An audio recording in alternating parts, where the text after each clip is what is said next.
நாட்கள்ல அனனியா சப்பீரால்னு ரெண்டு husband and wife இருந்தாங்க. சொல்லுங்க, அனனியா சப்பீரால் அப்படின்னு ஒரு ஹஸ்பண்ட் அண்ட் ஒய்ஃப் இருந்தாங்க. சரிங்களா? ஒரு தம்பதியர் இருந்தாங்க.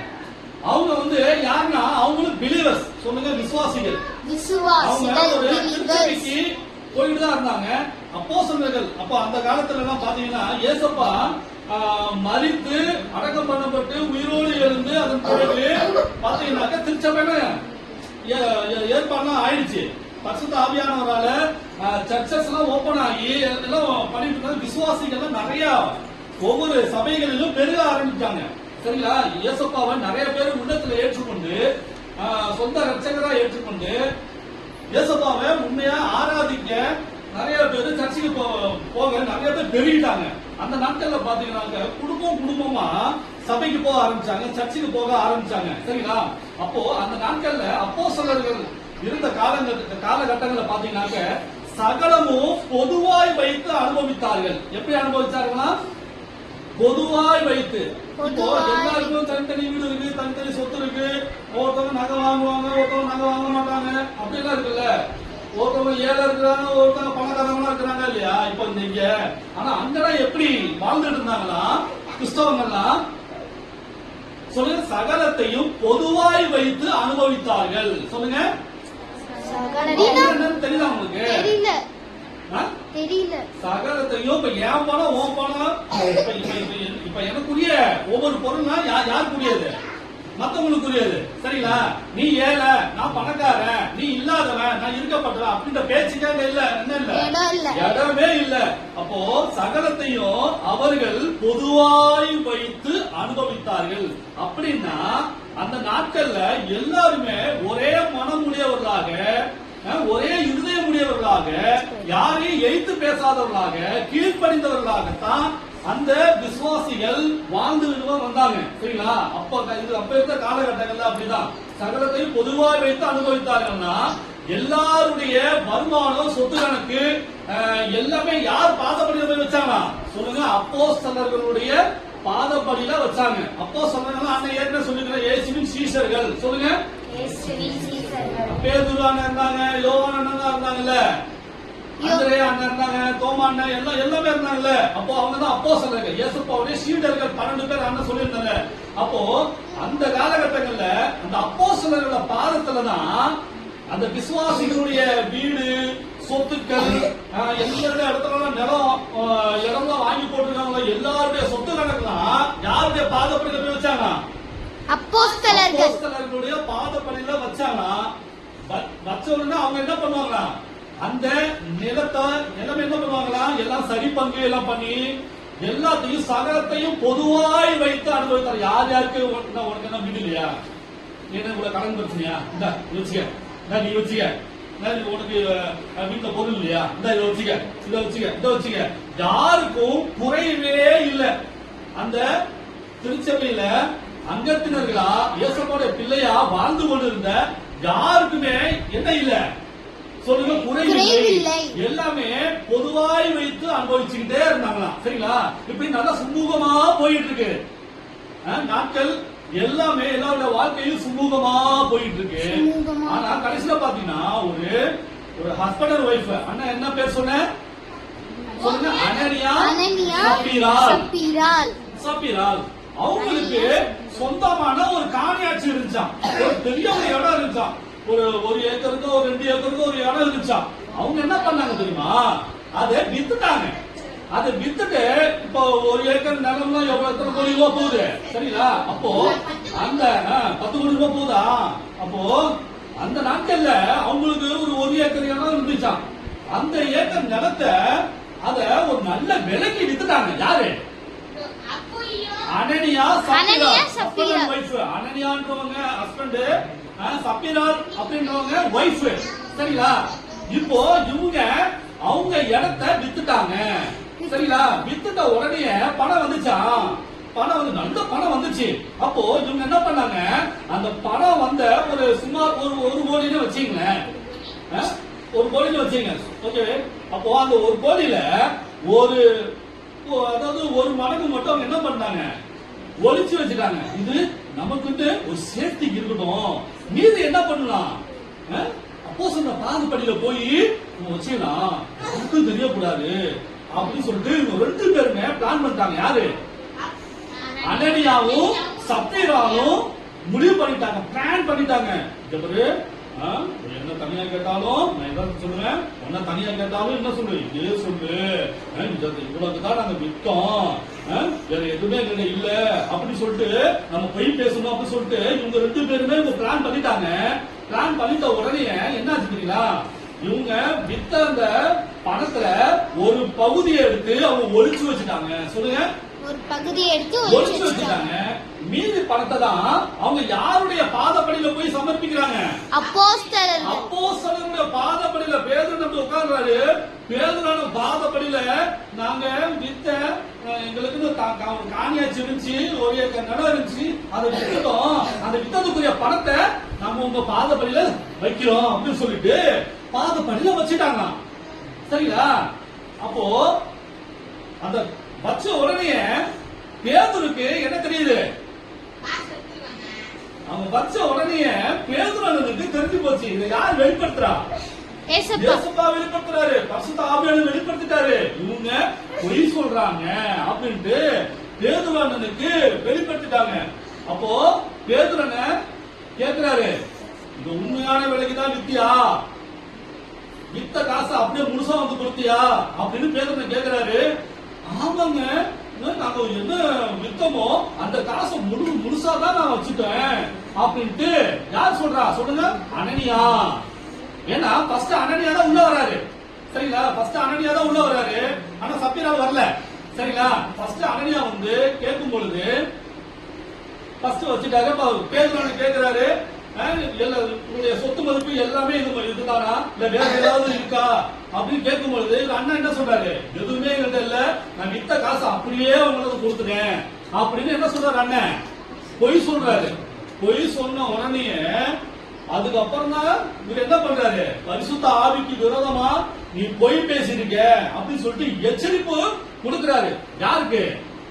அனனியாவுக்கு எச்சரிப்பு கொடுக்கிறாரு. யாரு முன்னால, நீ ஏன் முன்னால நீ பொய் பேசல, நான் மனுஷன் தான், ஆனா நீ யாருக்கு முன்னால பொய் பேசிட்ட?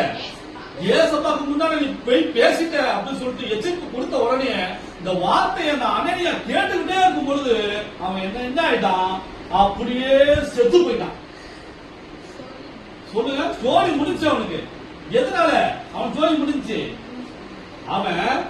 அவனுக்கு வந்த வருமானத்துல பாதிய மறைச்சி அவன் பொய் கணக்கு காட்டினதுனால, பரிசுத்த ஆவியானவர் எச்சரிச்சதுனால அந்த வார்த்தை என்ன பண்ணுச்சு? அவனை நியாய தீர்ப்பு கொடுத்து விட்டது. அந்த வார்த்தையை கேட்ட உடனே பரிசுத்த ஆவிக்கு விரோதமா நீ பாவம் செஞ்சுட்ட, பொய் பேசிட்ட அப்படின்னு பேதுரு சொல்லும் பொழுது அந்த வார்த்தை காதுல வாங்கின உடனே நம்ம அனனியா என்ன பண்ணிட்டாரு?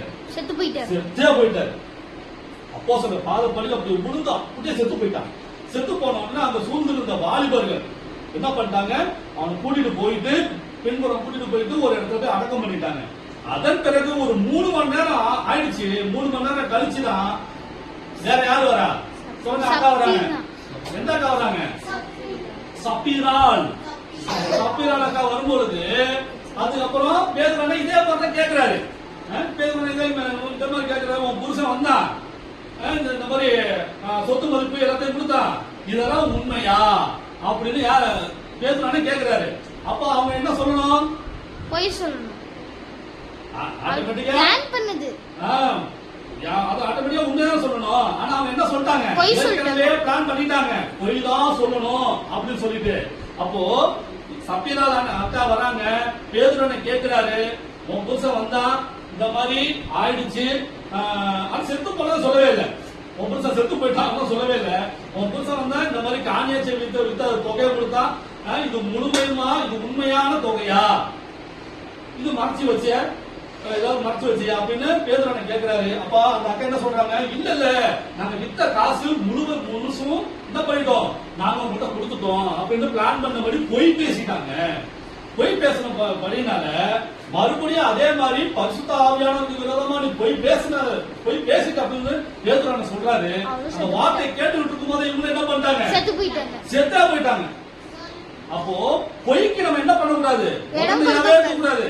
சொல்லுங்க, பொய்க்கு நானு குழந்தையாவே இருக்க மாட்டேன். பாருங்க, பொய் பேசுறதே தப்பு. அதை விட தப்பு என்னது? பொய்க்கு குழந்தையா இருக்கிறது தப்புதான். புரியுதுங்களா? இப்போ குற்றம் செய்யற தப்புதான், குற்றம் செய்யறவங்களுக்கு குழந்தையா இருக்கிறதும் தப்புதான். சரிங்களா? குற்றம் உடந்தை தவறுக்கு துணை போறதுன்னா, இப்போ நான் ஒரு தப்பு செய்யறேன், கூட்டணி சேர்த்து தப்பு செய்யறது அது தப்பு தானே. சப்போர்ட் பண்றது தப்பு, அதெல்லாம் உடந்த குழந்தை இல்ல, உடந்த. ரைட்டா? அப்போ நம்ம ஒரு பொய் பேசுறோம் அப்படின்னாக்க நம்ம யாருக்கு விரோதமா பொய் பேசுறோம்? பரிசுத்த ஆவியானவருக்கு விரோதமா, ஏசப்பாவுக்கு விரோதமா பொய் பேசுறோம். பொய் பேசுறது நல்லா தெரிஞ்சுங்க, நமக்கு நாமே ஆப்பு வைக்கிற மாதிரி, நமக்கு நாமே ஆபத்து வருவிக்கிறோம். சரிங்களா? நம்ம தலையில நம்மளே மண்ணவாரி போடுறதுதான் அர்த்தம் அதுக்கு. அப்போ நம்முடைய வாயில இருந்து என்ன வரக்கூடாது? பொய் வரவே கூடாது. எந்த விஷயத்திலையும் ஏதோ தப்பு செஞ்சுட்டோம், அதை நம்ம எப்படி அந்த தப்புல இருந்து தப்பிக்கணும், அதனால பொய் பேசணும் அப்படின்னு பொய் பேசிட்டீங்க வச்சுங்களேன், கண்டிப்பா தண்டனை உறுதி. சரிங்களா? அதுவும் மனுஷன் முன்னாடி நீங்க பொய் பேசிடலாம், இப்ப என் முன்னாடி நீங்க பொய் பேசிடலாம், உங்க முன்னாடி நான் பொய் பேசிடலாம். ஆனா இதெல்லாம் கவனிக்கிறவர் ஒருத்தர் இருக்கிறாரு. அவர் யாரு? ஏசப்பா இருக்கிறாரு. அவர்கிட்ட இருந்து நம்ம தப்பிக்கவே முடியாது ஒரு நாளும். அப்போ அவருக்கு முன்பாக நாம உண்மை உள்ளவர்களா நல்ல பிள்ளைகளா வாழ்ந்தோம் அப்படின்னாக்க ஏசப்பாவுக்கு எப்படி இருக்குமா? சொல்லுங்க, பிரியமா இருக்கும். சொல்லுங்க, ஏசப்பாவுக்கு பிரியமா இருக்கும். அப்ப நம்முடைய வாழ்க்கை யார பிரியப்படுத்துற மூலமா இருக்கும்? ஏசப்பாவை பிரியப்படுத்துற வாழ்க்கையை மட்டும்தான் நம்ம வாழணும். பிசாசுக்கு பிடித்த வாழ்க்கை நம்ம வாழவே கூடாது. பிசாசுக்கு பிடித்தமுள்ள வாழ்க்கை என்னது? எப்ப பார்த்தாலும் பொய் பேசுறது, எப்ப பார்த்தாலும் கெட்ட வார்த்தை பேசுறது, எப்ப பார்த்தாலும் சண்டை போடுறது, எப்ப பார்த்தாலும் நம்ம தேவையில்லாத காரியங்களை பண்றதுதான் பிசாசுக்கு சந்தோஷமான வாழ்க்கை. அதெல்லாம் சரிங்களா? நம்ம இப்படிதான் பண்ணணும் செய்யல. பிசாசு ரொம்ப டான்ஸ் ஆடிட்டே இருப்பான். என் பிள்ளை பொய் பேசிட்டான், என் பிள்ளை சண்டை போடுறான், என் பிள்ளை கொலை பண்ணிட்டான், என் பிள்ளை திருடிட்டான் அப்படின்னு அவன் சந்தோஷப்பட்டு இருப்பான். ஆனா ஏசப்பா என்ன பண்றாரு? துக்கப்பட்டுட்டே இருப்பாரு. நான் உண்டாக்குன பிள்ளையா பொய் பேசிட்டு இருக்கானே, நான் உண்டாக்குன பிள்ளையா அவன் பாட்டுக்கு தண்டனையா சொல்லிட்டு இருக்கானே, கெட்ட வார்த்தை பேசிட்டு இருக்கிறானே, நன்மை செய்யாம இருக்கிறானே அப்படின்ட்டு அவர் ஏசப்பா என்ன பண்ணுவாரு? மனஸ்தாபப்படுவாரா இல்லையா? அப்போ அவர் மனஸ்தாபப்படுத்துற அளவுக்கு நம்முடைய வாழ்க்கை இருக்கவே கூடாது. எப்பொழுதும் அவருடைய மனசை எப்பொழுதும் பிரியப்படுத்துற வாழ்க்கையை தான் நம்ம வாழணும். சரிங்களா? அப்பதானே அவருக்கு சந்தோஷமா இருக்கும். அவர் நம்மளை எப்படியெல்லாம் ஒரு சந்தோஷமா நம்ம உண்டாக்குனாரு. அப்போ அவருக்கு நன்றி உள்ளவங்க தானே நம்ம கடைசி வரைக்கும் வாழணும். அப்போ ஏசப்பாவை பிரியப்படுத்துற வாழ்க்கை மட்டும்தான் நம்ம வாழணும். சொல்லுங்க, இப்ப நம்ம தீர்மானம் எடுப்போமா? சொல்லுங்க, இனிமேல்ட்டு நான் பொய் பேச மாட்டேன், அந்த பொய்க்கு உடந்தையாவும் இருக்க மாட்டேன், பொய் பேசுறவங்களுக்கு நான் துணை போகவும் மாட்டேன், குற்றம் செய்யறவங்களுக்கு நானே துணை போகவும் மாட்டேன், சப்போர்ட் பண்ணவும் மாட்டேன், நான் தவறு செய்யவும் மாட்டேன், அந்த தவறுக்கு துணை போகவும் மாட்டேன், ஏசப்பாவுக்கு பிடித்தமுள்ள வாழ்க்கை, உண்மையுள்ள வாழ்க்கையை என் வாழ்க்கையிலே நான் வாழ்வேன், வாழ்ந்து காட்டுவேன். இயேசு எனக்கு துணை இருப்பார்.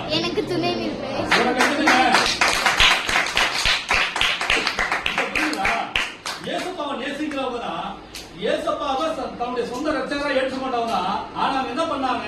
கர்த்தருக்கு முன்பாக பொய் சொல்லிட்டாங்கப்பா. அது கொஞ்சோட மறைச்சு வைக்கிறதுனால என்னையா வந்துருச்சு? அது உண்மையா கொடுத்தோம் அப்படின்னாக்க ஏசப்பா ரொம்ப பிரியப்படுவாரா இல்லையா? ஏசப்பா கொடுத்தோம் அப்படின்னாக்க அவர் திரும்ப நமக்கு தான் ரிட்டர்ன் பண்ணுவாரு. அப்படிப்பட்ட கர்த்தர் ரெட்டிப்பான நன்மை தருவாரு. சரிங்களா? அதனால ஏசப்பாவுக்கு முன்பாக நம்ம என்ன பண்ணக்கூடாது? இப்ப பொய்யே பேசக்கூடாது. நம்முடைய வாயில தேவையான வார்த்தைகள் மட்டும்தான் நம்முடைய வாயில வரக்கூடிய, தேவையற்ற வார்த்தைகளை நம்முடைய வாயிலிருந்து புறப்படவே கூடாது. சரிங்களா? கெட்ட வார்த்தையும் சரி, பொய்யும் சரி, ஏசப்பாவுக்கு பிடிக்கவே பிடிக்காது. ஏசப்பா பிடிக்காத காரியங்களை நம்ம ஒரு நாள் செய்யக்கூடாது. சரிங்களா? ஓகே, ஹலோ, ஹல்லேலூயா. என்ன வசனம் கத்துக்கிட்டோம்? பொய்யுதல்கள் கர்த்தருக்கு அருவருப்பானவைகள், உண்மையாய் நடக்கிறவர்களோ அவருக்கு பிரியம். அவருக்கு பிரியம். நீதிமொழிகள் 12:22. திரும்ப செகண்ட் வருஷம் சொல்லிட்டு போன வர கெட்ட வார்த்தை ஒன்றும் உங்கள் வாயிலிருந்து புறப்பட வேண்டாம். திரும்ப சொல்லிட்டா சத்தியத்துக்கு ஏதுவான நல்ல வார்த்தை உண்டானா அதையே கேட்கிறவர்களுக்கு பிரயோஜனம் உண்டாகும்படி பேசுங்கள். எபேசியர் 4:29.